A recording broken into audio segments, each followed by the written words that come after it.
네, 감사합니다. 반갑습니다. 자, 2월 달에는 세계사 강연이 없었습니다. 여러분 혹시 기다렸습니까? 네. 많이 기다리셨군요. 감사합니다. 기다려주셔가지고. 오늘 또 거기에 또 보답을 해야 될 텐데, 오늘 제가 또 2달 만에 또 세계사 주제로 가지고 온 내용은 뭐냐 하면, 십자군 전쟁의 주역. 누굽니까? 살라딘이죠, 그죠? 예, 살라딘에게 배우는 관용의 정신. 요걸 가지고 우리가 한번 이 강의 시간을 꽉꽉 한번 채워보도록 하겠습니다. 십자군 전쟁 많이 들어보셨죠? 그죠? 우리가 보통 십자군 전쟁을 정의하기를 어떻게 하냐면, 성지 예루살렘을 두고 또 유럽 기독교 왕국과 그리고 또 이슬람 제국 간의 어떤 긴 전쟁, 이걸 우리가 십자군 전쟁이라고 합니다. 제가 길다고 했는데 몇 년인가요? 200년 정도 되죠. 그러니까 인류 역사상 이렇게 길고 또 참혹했던 전쟁은 없었다는 거죠. 그래서 오늘 우리가 여러분한테 제가 들려드릴 이 십자군 전쟁 얼마만큼 참혹했는지, 그리고 그 속에서 어떤 영웅들이 탄생했는지 한번 살펴보도록 하겠습니다. 자, 그럼 십자군 전쟁은 왜 일어났을까요? 아까 제가 성지 순례 얘기를 했는데, 우선 그것보다 그 다른 이유들이 훨씬 더 많았습니다. 어떤 이유들이 있었냐 하면, 이 당시 그 11세기, 12세기 때는 유럽의 어떤 봉건 사회가 굉장히 궤도에 올랐었을 때입니다. 그러니까 기사들이 넘쳐났다는 거죠. 기사들은 누구인가요? 바로 싸우는 사람들이죠, 그죠? 그러니까 기사들이 굉장히 많이 넘쳐나가지고 어떤 그들의 호전성, 그리고 그들의 폭력성을 외부로 돌릴 필요가 있었다는 거죠. 그러니까 외부로 돌려가지고 어떤 내부의 결속과 어떤 평화를 도모하고자 했던 그런 이유도 분명히 있습니다. 또 하나, 바로 교황이죠. 교황이죠. 그래서 교황은 당시에 어떤 생각을 했었냐 하면, 바로 그 동로마 황제에 대해서 굉장히 어떤 컴플렉스가 있었거든요. 그러니까 동로마 황제 같은 경우는 황제이면서 교황이었어요. 교황이었어요. 그 동로마 황제보다 좀 더 강한 권력을 가지고 싶었습니다. 그래서 이 십자군 원정을 통해 가지고 동로마 황제의 어떤 권한, 그리고 봉건 영주, 그리고 주변의 왕들의 어떤 지위를 약화시켜 가지고 본인 스스로가 어떤 그 권한이 높이고 싶었다는 거죠. 자, 그러면 그 중에서 가장 큰 원인을 하나 살펴보도록 하겠습니다.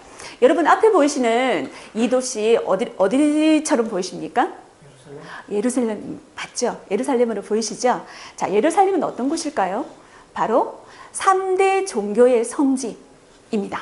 3대 종교의 성지 어떤 거예요? 이슬람이고요, 기독교이고 유대교입니다. 이 3대 종교의 특징이 하나 있습니다. 공통점이 하나 있습니다. 뭘까요? 바로 아브라함의 종교라는 거죠. 그죠?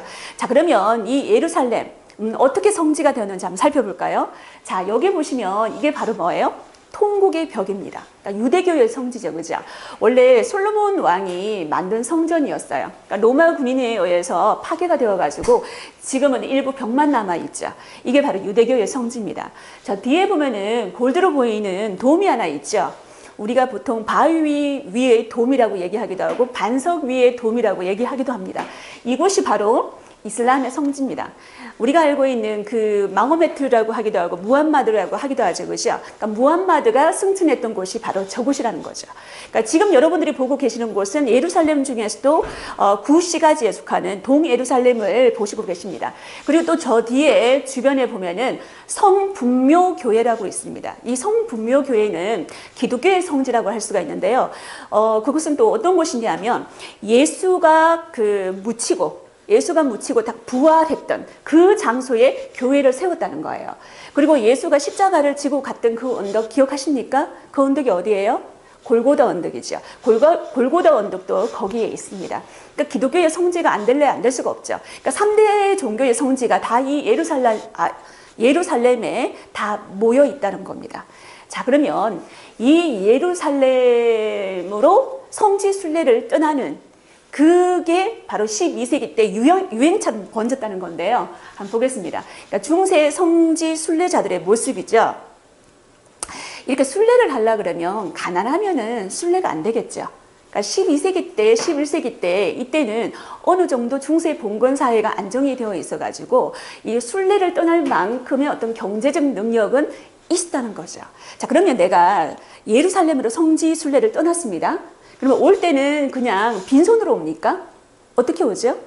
예루살렘은 지금 중동의 가장 핫플레이스잖아요. 그죠? 핫플이잖아요. 그죠? 그러니까 동방무역의 중심지입니다. 그러니까 무역의 중심지라고 할 수가 있죠. 그곳에 가가지고 무역상처럼 많은 물건을 가지고 온다는 거죠. 그 물품을 가져와서 유럽에 판매한다는 겁니다. 그러니까 순례가 어떤 성지, 어떤 순례의 목적도 되면서 또 어떤 목적도 됩니까? 바로 비즈니스의 목적도 된다는 거죠. 그래서 이 성지 순례를 굉장히 많이 떠나게 되었는데, 당시에 어떤 일이 벌어졌냐 하면은 중앙아시아에서 원래 있던 셀주크 투르크가 서쪽으로 이동하면서 이 중동 지역을 점령하게 됩니다. 그들은 굉장히 호전적이었습니다. 그러니까 이슬람교로 나중에 추후 개종했는 거죠.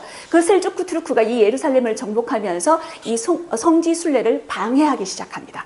그러면 이 성지 순례를 처음 떠났던 사람 누구일까요? 아마 여러분들 혹시 이렇게 교회 다니시는 분들도 성당 다니시는 분들은 아시는 분들 많을 겁니다. 누굽니까? 성 헬레나라고 하죠. 그죠? 헬레나. 자, 이 헬레나가 누구냐 하면 바로 동로마 제국의 황제 콘스탄티노플 대제의 어머니가 되십니다. 이분이 처음으로 이 성지 순례를 떠났고, 아까 제가 조금 전에 언급했던 예루살렘에서 성분묘교회 있죠. 이 분묘교회를 지었던 그분이라고 할 수가 있습니다. 이 헬레나가 바로 최초의 성지 순례자였습니다. 자, 여기 보이십니까? 저 뒤에 계시는 이분이 누구일까요? 바로 교황입니다. 우르바누스 2세죠. 그죠? 이게 지금 어디에서? 자, 클레르몬 공의회가 열렸습니다. 자, 그런데 이때 이제 교황이 어떤 연설을 합니다. 근데 여기에 모여있던 이 청중들이 뭐라고 동의를 했냐면 이렇게 동의를 했습니다. 데우스 볼트. 따라해 보실까요? 데우스 볼트. 자, 이 데우스 볼트가 뭐냐 하면 바로 신이 그것을 바라신다. 바로 신의 이름으로 전쟁에 나간다는 거죠. 도대체 이 클레르몬 공의회에서 우르바누스 2세는 어떤 연설을 했기 때문에 이런 청중들이 데우스 볼트라고 외쳤을까요? 한번 살펴보도록 하겠습니다. 바로 교황 우르바누스 2세의 동상이죠. 보이십니까? 굉장히 어떤 선동적인 연설을 굉장히 잘했다고 합니다. 그리고 나름 굉장히 정치적이지만 유능했다고 하죠. 그분은 이렇게 연설을 했습니다. 자, 사기꾼과 병자여도 상관없다. 모두 그리스도의 병사가 되어 성지 예루살렘을 이교도의 손에서 구해내자. 이것은 무엇을 받는 새로운 방식이다? 구원을 받는 새로운 방식이라는 거죠. 자, 이 당시 중세 사람들은 이런 생각을 가지고 있습니다. 나는 항상 살아가면서 죄를 짓는구나. 나의 삶 자체가 죄구나. 이런 생각을 하고 있다는 거죠. 그러면 이 죄를 속죄하는 방식은 어떤 방식이냐? 바로 이 성지 예루살렘이 가서 이교도의 손에서 바로 성지를 구해내는 거죠. 그러니까 십자군 행렬에 내가 동참을 한다 그러면은 내가 바로 속죄를 하는 방법이 된다는 겁니다. 구원을 받는 방법이 된다는 거죠. 자, 그래서 이 당시에 십자군 원정을 떠났던 이 십자군의 목적은 요약해서 한 2가지 정도로 정리할 수가 있습니다. 첫 번째는 구원이고요. 두 번째는 비즈니스였습니다. 이 2가지를 가지고 전쟁을 치루었다는 거죠. 자, 보겠습니다.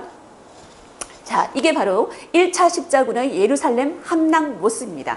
우리가 보통 이 십자군 원정은 1차에서 8차까지 있다고 하거든요. 자, 그 중에 가장 종교적인 열정이 가장 넘쳤을 때가 몇 차였을까요?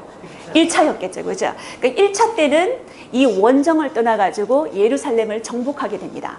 근데 여러분, 유럽에서 예루살렘 이 중동 지역 있죠. 그죠? 아나톨리아 반도를 거쳐서 이 중동 지역에 있는 예루살렘까지 오기에는 한 몇 년 정도 걸릴까요? 걸어서. 몇 년 정도 예상하십니까? 보통 이 사람들이 올 때는 보급품을 들고 오겠죠. 무기를 들고 오겠죠. 한 2년 정도가 걸린다고 합니다. 자, 2년 정도가 걸린다고 하는데요. 자, 그러면 2년 정도 이 사람들이 오게 되는데 보급품이 제대로 이렇게 유지가 될까요? 안 되겠죠. 그러면 어떻게 합니까? 이 사람들은 보급은 중간중간에서 약탈을 당한다는 거죠. 약탈을 행한다는 거죠. 근데 그 오는 길이 전부 다 기독교 왕국이었습니다. 예전에 동로마 제국의 지배하에 있었기 때문에 모든 나라들이 기독교를 믿고 있었다는 거죠. 그러니까 기독교 나라들의 어떤 그 나라들을 약탈하면서 여기까지 오게 되었다는 거죠. 그래서 하여튼 예루살렘을 함락을 했었습니다. 근데 이 당시에 기록에 보면은 이 십자군들이 예루살렘을 함락을 할 때 굉장히 약탈과 방화 또 폭력이 넘쳤다고 하죠. 그죠? 그래서 어떻게 되었느냐면 피가 이 예루살렘에 넘치기 시작해가지고 발목까지 잠겼다고 그렇게 얘기를 하기도 합니다. 굉장히 어떤 잔혹했던 그런 모습들이 많이 보이죠. 그죠? 자, 그런데 1차 십자군이 예루살렘을 정복하고 난 다음에 십자군 왕국을 만들었습니다. 계속 유지가 되었을까요? 아닙니다. 누구 때문에요? 드디어 살라딘이 등장합니다. 그러니까 살라딘이 등장을 해가지고 이 십자군 왕국도 이슬람의 손에 넘어가게 되죠. 결과적으로. 자, 그러면 살라딘은 어떤 인물인가 한번 살펴보겠습니다. 원래 살라딘은 살라우 아딘이라는 이름을 가지고 있습니다. 그러니까 여러분들이 살라우 아딘이라고 발음을 빨리 한번 해보시겠습니까? 살라우 아딘, 살라딘. 빨리빨리 하니까 살라딘이라는 발음이 되죠. 그죠? 그러니까 유럽 사람들은 살라딘이라는 발음이 훨씬 더 수월했다는 거죠. 자, 이 살라딘이라는 이름은, 살라우 아딘이라는 이름은 바로 이런 이름을 가지고 있습니다. 어떤 뜻인가요? 정의로운 신앙이라는 뜻입니다. 그러니까 이름 자체에 정의가 들어가 있는 거죠. 그러니까 이 사람은 이름대로 했다는 거죠. 이름값을 했다는 겁니다. 그러면 살라딘은 어떤 사람이냐면, 혹시 여러분 중동에서 쿠르드족이라고 들어보셨습니까? 쿠르드족. 그래서 쿠르드족은 어떤 소수민족이죠. 소수유목민족이죠. 아직까지 나라를 갖지 못해가지고 떠돌고 있습니다. 그 인구가 굉장히 많다 그래요. 이 쿠르드족 인구가 굉장히 많다고 하는데 한 4,000명 정도로 추산하고 있습니다. 그래서 이란, 이라크, 터키 쪽에서 굉장히 유랑 생활을 하면서 살고 있는데 살라딘이 바로 이 쿠르드족 출신이라는 거죠. 지금 나라가 없는 쿠르드족이 예전에는 이렇게 명망 있는 군주를 가졌다는 겁니다. 그들은 지금도 굉장히 이 살라딘을 자랑스러워하고 있습니다. 자, 그러면 살라딘이 그 2차 십자군 전쟁 때 등장을 하게 됩니다.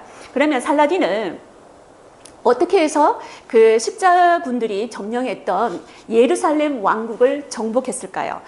제일 결정적인 전투가 뭐냐면 하틴의 뿔 전투입니다. 여러분 혹시 여기 보이십니까? 그죠? 두 개가 보이죠. 두 개의 산이 보이죠. 여기 뿔처럼 보인다는 거죠. 여기 사산입니다. 죽어있는 화산이라는 거죠.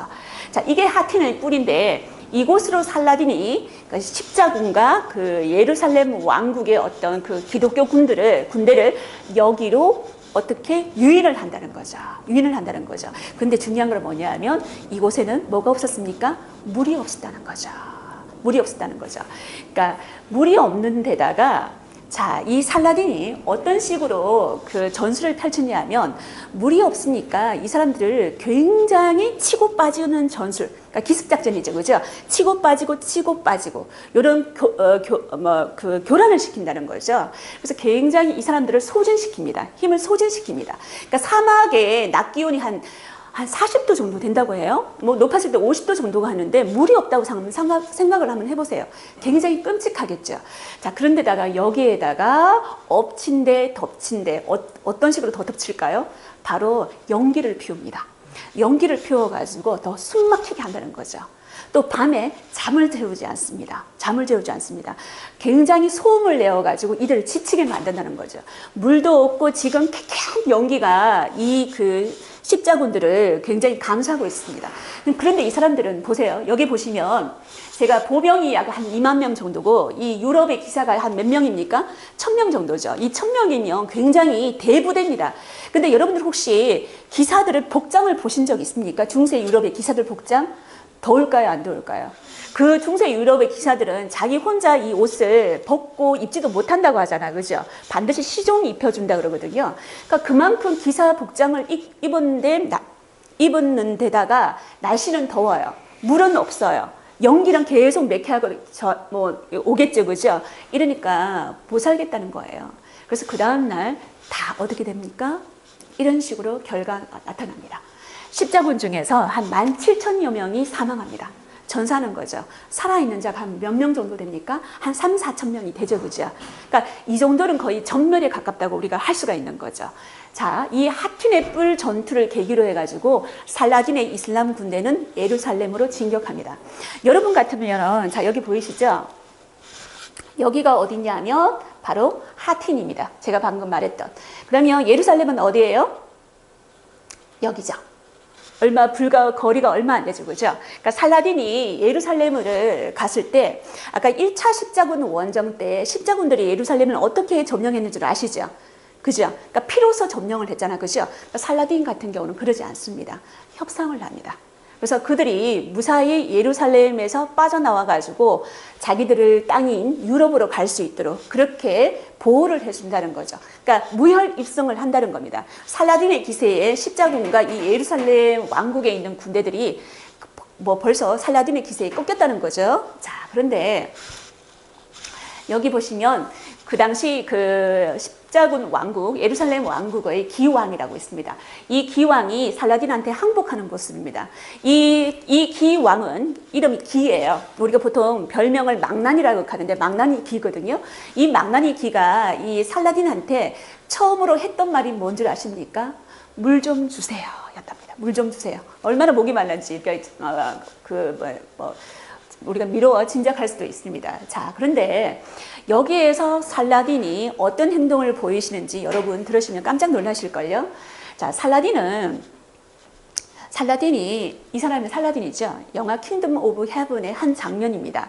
그러니까 살라딘이 이 당시 하틴의 뿔 전투를 겪고 난 다음에 어디서 여인의 울음소리가 들리는 거예요.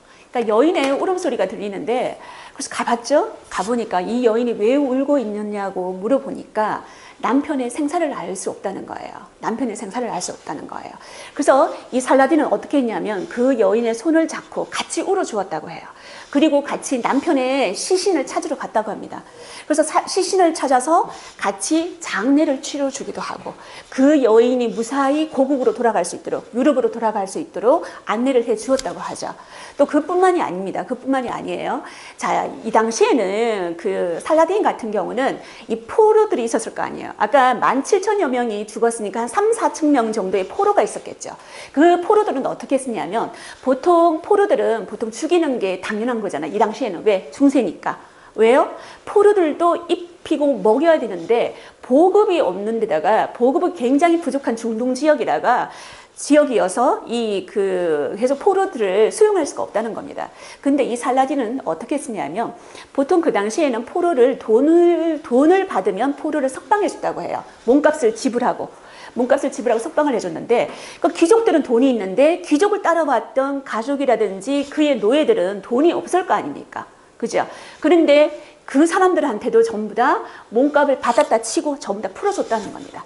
그리고 이 사람들이 무사히 해안가에 가가지고 자기 나라로 갈 수 있도록 어떻게 해요? 전부 다 경호를 붙여줬다는 겁니다. 경호를 붙여줬다는 거예요. 대단하지 않습니까? 대단하지 않습니까? 그리고 절대로 이 사람들한테 자, 유럽으로 돌아가는 십자군들한테 절대로 약탈을 하지 마라. 그러니까 철저하게 자기 부하들한테 경고를 했다고 합니다. 그래서 무사히 그들이 돌아갈 수 있도록. 여러분이 만약에 전쟁에서 이런 살라딘 같은 사람을 만난다면 어떤 생각이 드시겠습니까? 어떤 생각이 드시겠어요? 좀 감화를 받지 않겠습니까? 좀 마음이 열려지지 않겠습니까? 자, 이런 거죠. 자, 그때 어떤 부하가 이렇게 말을 했습니다. 자, 잔혹한 기독교들은 우리 백성들을 모두 베어버렸는데 왜 술탄께서는 왜 그들을 살려보내십니까? 이렇게 말을 했습니다. 이때 살라딘은 어떻게 말을 했을까요? 이렇게 말을 했습니다. 우리가 마찬가지로 연약한 노인과 과부들을 포함해서 포로들을 모두 베어버린다면 야만적인 기독교들과 무엇이 다를 것인가? 난 그들이 아니야. 난 누굽니까? 살라흐 아딘이야. 살라흐 아딘. 정의로운 신앙이라는 거죠. 그러니까 살라딘은 자기 이름을 따라서 이렇게 정의롭게 전쟁을 치루었다는 겁니다. 자, 그런데 이 살라딘의 이런 선행과 이런 관용이 유럽 세계에 알려져가지고 굉장히 유럽인들이 깜짝 놀랐다는 겁니다. 왜냐하면 당시 이교도, 그러니까 기독교를 믿지 않는 사람들은 전부 다 짐승이라고 생각을 하고 있었거든요. 근데 그 짐승과 같은 이교도가 이런 관용을 베풀어 그러니까 유럽인들을 깜짝 놀라게 했고 오히려 유럽인들이 살라딘을 존경할 수밖에 없는 그런 행동을 누가 했다? 살라딘이 했다는 겁니다. 자, 보겠습니다. 자, 이 살라딘은 또 누가 인정을 했냐 하면 바로 단테가 인정을 했습니다. 단테 많이 들어보셨죠? 그죠? 그러니까 단테가 우리가 르네상스 시기 때 지었던 유명한 서사시가 있습니다. 환타지이면서 서사시가 있는데 바로 신곡입니다. 그러니까 신곡은 우리가 보통 지옥과 연옥, 천국이 이렇게 나뉘어져 있었거든요. 근데 보통 예수를 믿지 않는 사람들은 전부 다 어디에 보내냐 하면 지옥으로 보냅니다. 그런데 자, 예수 탄생 이전에 태어났던 사람들, 활동했던 사람들도 전부 다 지옥에 있겠죠. 그죠? 그런데 지옥의 제3부, 거기에는 어떤 사람들이 있느냐 하면은 바로 소크라테스, 플라톤, 이런 사람들이 있다는 거죠. 왜요? 이 사람들은 정의롭게 살았지만은 예수를 받들지 못했잖아요. 왜? 예수가 태어나지 않았기 때문에. 그 소크라테스하고 플라톤하고 함께 있던 사람이 누구냐면 바로 살라딘이었다는 거죠. 그러니까 소크라테스하고 동급으로 넣어놨다는 겁니다. 그래서 이때 단테는 신곡에서 이렇게 평가를 했습니다. 살라딘은 어떻게 평가를 했느냐면 고결한 이교도라고 평가했습니다. 고결한 이교도. 그죠? 그래서 자, 소크라테스와 동급으로 놔두었던 사람이 누구냐 하면 바로 단테였습니다. 자, 그러면 자, 두 영웅의 만남. 제가 지금까지 살라딘에 대해서 얘기를 했었죠. 그죠? 자, 드디어 3차 십자군 전쟁이 열립니다. 이 3차 십자군 전쟁에는 또 한 명의 영웅이 탄생합니다. 누굽니까? 리차드 1세죠. 그러니까 리차드 1세는 별명이 더 유명합니다. 누굽니까? 뭡니까? 사자왕이죠. 사자왕입니다. 왜 사자왕일까요? 바로 사자의 심장을 가진 것처럼 용맹하다고 해서 사자왕이라고 불립니다. 사자의 심장. 그것을 가진 사람이 바로 리차드 1세라는 거죠. 자, 또는 리차드 1세는 이런 평가를 받고 있습니다. 잔혹함과 자비로움, 또 자만심과 용기를 모두 갖추었다라는 평가를 가지고 있는 사람이 누구냐 하면 바로 사자왕 리차드 1세입니다. 근데 이 사자의 심장과도 같은 이 사자왕 리차드 1세의 심장이 발견되었다고 해요. 어디서? 1838년 프랑스 루왕 대성당에서 이 잉글랜드의 왕 바로 리차드의 심장이 들어있는 이 상자가 발견되었다고 해요. 여러분, 이 사자왕 리차드 같은 경우는 잉글랜드 왕이었죠. 그죠? 그러니까 잉글랜드 왕이면은 영어를 사용해야 되잖아요. 그죠? 근데 이 사람은 평생 프랑스어만 사용을 했습니다. 왜냐하면 프랑스의 해안에 있는 거기 보면 노르망디라는 곳이 있습니다. 노르망디 공국의 영주이기도 했기 때문이죠. 자, 그래서 이 사람은 프랑스어를 사용했다는 이런 재미있는 일화도 있습니다. 자, 그런데 이 리차드 1세는 대단한 사람이라는 거죠. 이 사람이 바로 3차 십자군 원정을 총지휘했던 사람이고요. 본격적으로 유럽의 군주가, 유럽의 왕이 십자군 원정에 참여하게 되는 결정적인 계기가 되는 사건이 바로 3차 십자군 원정입니다. 그러니까 리차드 1세는 생각을 했습니다. 자, 전쟁에서 가장 중요한 것은 뭐다? 보급이다. 그러니까 재정적인 뒷받침이다. 이렇게 생각을 했다는 거죠. 우리가 여기서 이름에서 보시다시피 여기는 원정이잖아요. 그죠? 원정. 여러분, 우리가 야구나 축구 경기에서도 봤다시피 홈그라운드 이점이라는 게 있고 원정 경기의 불리함이라는 게 있죠. 그죠? 그러니까 원정 경기의 불리함을 안고 떠나는 게 바로 십자군 원정이라는 겁니다. 그래서 아까 제가 십자군 원정을 떠나면 유럽에서 이 수많은 군대를 데리고, 자, 군인들을 데리고 여기 중동까지 오려 그러면 한 몇 년 정도 걸린다고 했죠? 한 2년 정도 걸린다고 합니다. 그리고 여기에는 굉장히 많은 재정이 투입되기 때문에 이 리차드 1세는 어떻게 했느냐면 자기 성을 팔아버립니다. 자기 영지를 팔아버려요. 또 통치권을 팔아버린다는 거죠. 그러니까 리차드 1세의 모든 것을 건 전쟁이 바로 제3차 십자군 전쟁이었습니다. 그래서 역대 1차에서 8차까지 걸친 전 회차에 걸친 십자군 원정 중에서 가장 조직적인 군대가 바로 원정을 떠났다는 겁니다. 자, 어떻게 되었을까요? 한번 볼까요? 자, 십자군 원정을 떠나는 모습이죠. 그죠? 자, 여기에서 이제 아크레 공방전이라고 유명한 공방전이 있습니다. 저 위에 연도를 한번 봐주시겠어요? 그러니까 1189년에서 1191년이죠. 한 3년이라는 긴 기간 동안 이 아크레 공방전이 열렸었는데 세상에 리차드 1세가 도착하자마자 단 5주 만에 이 아크레 공방전이 끝나버립니다. 이 아크레가 해안가에 있는 도시였는데 예루살렘으로 가기 위한 굉장한 교두보라는 거죠. 이 교두보를 누가 확보한다? 바로 리차드 1세가 확보를 한다는 겁니다. 자, 그런데 이제 조금만 더 가면 예루살렘이에요. 근데 예루살렘을 가기까지도 굉장히 많은 성이 있고 많은 이슬람 군대가 지키고 있을 거 아니에요. 그래서 어떨 때는 이제 살라딘을 이기기도 하고 어떨 때는 지기도 하는데 그런 원정이 계속됩니다. 그런 가운데 이 십자군이 서서히 지치기 시작한다는 거죠. 그래서 그렇게 해서 드디어 살라딘과 리차드가 협상을 벌입니다. 3년 동안 협상을 벌이는데 어떤 협상을 벌였을까요? 아, 잠깐만, 요거 한번 봐주시겠어요? 아크레 공방전이 끝나고 난 다음에 리차드 1세가 어떻게 했느냐면, 보세요. 지금 뭐 하는 장면입니까? 무슬림 포로들을 학살하는 모습이죠. 그죠? 여기에 포로가 한 2,700명, 2,800명 정도가 되는데, 한 날 한시에 처형을 했다고 합니다. 목을 잘랐다고 합니다. 굉장히 끔찍한 사건이었죠. 그죠?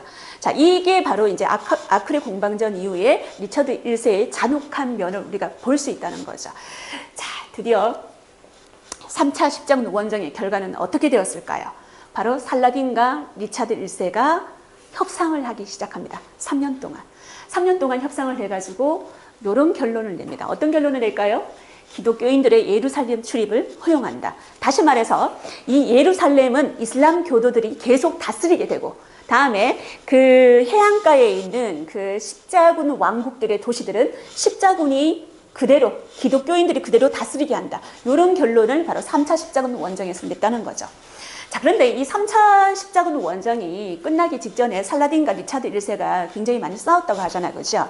그런데 이 두 사람은 이 전장에서 그 상대방의 가치를 알아봤다는 겁니다. 자, 리차드 1세가 이런 일이 있었습니다. 그러니까 이거 굉장히 그 긴 원정 기간 동안에 리차드 1세가 몸이 쇠약해졌었어요. 그래서 리차드 1세가 고열에 시달리게 되었는데 살라딘은 어떻게 했을까요? 바로 뭐를 주었을까요?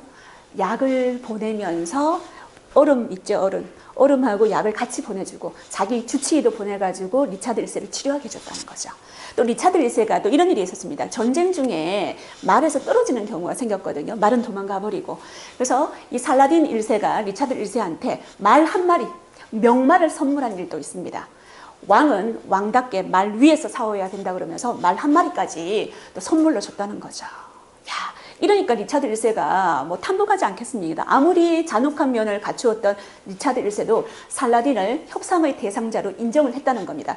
그래서 기독교인들의 예루살렘 그 출입을 허용한다는 살라딘의 이런 약속을 받고 리차드 1세는 이곳을 떠나게 됩니다. 근데 떠나면서 편지를 한 통 남겼다고 해요. 누구에게? 살라딘에게. 어떤 편지를 남겼을까요? 내가 다시 몇 년 뒤에 여기에 쳐들어올지도 모른다. 그때를 대비해라, 각오해라. 이런 식으로 살라딘한테 보냈다고 합니다. 근데 살라딘의 답장이 아주 재미있습니다. 어떤 답장을 했을까요? 만약 이 예루살렘을 빼앗기게 된다면 나는 당신한테 빼앗기고 싶소. 이렇게 대답을 했다고 합니다. 야, 이게 대단하지 않습니까? 바로 지금까지 이런 브로맨스는 없었죠. 그죠? 적인가 친구인가? 바로 영웅이 영웅을 알아본 것입니다. 영웅이 영웅을 알아본 것이죠. 자, 이 사람 누구냐 하면 아구스티누스죠. 그죠? 그러니까 신국론을 저술했던 당시 기독교인들이 가장 좋아했던 또 학자이기도 했습니다. 이 아구스티누스는 이렇게 말을 했죠. 전쟁이라는 것은 상대방을 자기 사람으로 만들고 자기에게 정복된 인간들에게 자기 나름대로 평화의 법률을 부과하고 싶어가지고 그런 욕심에서 발생한다. 이렇게 정의를 했습니다. 쉽게 말해서 아구스티누스는 성스러운 전쟁은 없다는 거죠. 성스러운 전쟁은 없다는 겁니다. 그리고 상대방의 마음속에서 충돌의 원인 그리고 불의를 찾아내어가지고 그 상대방의 마음에서 그것을 제거를 해야만 평화가 온다고 이야기를 했습니다. 누가요? 아구스티누스가요. 다시 말해서 이 평화를 가져오게 하는 것은 바로 관용이라는 거죠. 자, 여기입니다. 제가 오늘 여러분한테 오늘 3차 십자군 원정에서 두 영웅을 만나게 해드렸죠. 그죠? 바로 살라딘과 리차드 1세입니다. 제가 여기에서 여러분한테 드리고 싶은 메시지는 바로 이거였습니다. 평화를 원한다면 뭐 해라? 관대해라. 관대해라. 자, 지금까지 저는 십자군 원정가 그리고 또 살라딘의 등장, 그리고 두 영웅의 만남, 이런 식으로 해가지고 요 순서대로 해가지고 여러분한테 강의를 했는데요. 영화 한 프로 잠깐 보시고 가시겠습니다. 자, 영화 제목이 뭐예요? 킹덤 오브 헤븐이죠, 그죠? 그러니까 리들 스콧 감독이라고 굉장히 유명한 감독인데 아마 십자군 원정을 가장 잘 묘사를 해가지고 굉장한 많은 마니아들을 가진 영화가 바로 이 킹덤 오브 헤븐이었습니다. 그런데 이 킹덤 오브 헤븐에서 명장면, 명대사가 하나 있습니다. 그 장면 잠깐 한번 보고 가실까요?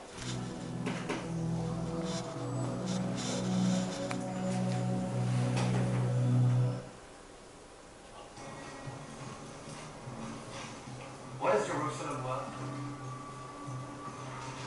Nothing.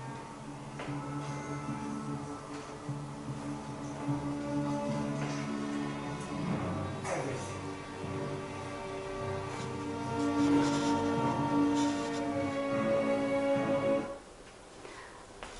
보셨습니까? 아주 짧은 영상이었습니다. 한 1분밖에 안 되는 영상이었는데 저 살라딘 역할을 했던 그 배우가 시리아 출신이라고 그래요. 시리아 출신의 어떤 그 배우였고 우리가 그 봤던 발리안의 역할을 했던 그 친구가 올랜드 볼룸이죠. 굉장히 잘생겼죠. 그죠? 자, 유명했던 장면인데 혹시 영화 그 대사가 귀에 들어오셨습니까? 그래서 혹시 안 들어오셨던 분을 위하여 제가 해석을 한번 해봤습니다. 이렇게 말을 하죠. 당신에게 예루살렘은 도대체 어떤 곳입니까? 무엇입니까? 라고 이 발리안이 물었습니다. 그러니까 살라딘이 이렇게 말을 하죠. 아무것도 아니야? 그리고 모든 것이기도 하지. 이렇게 대답을 했습니다. 그래서 저는 오늘 관용을 이렇게 정의하고 싶습니다. Nothing or everything. 자, 저는 여기까지 하겠습니다. 감사합니다.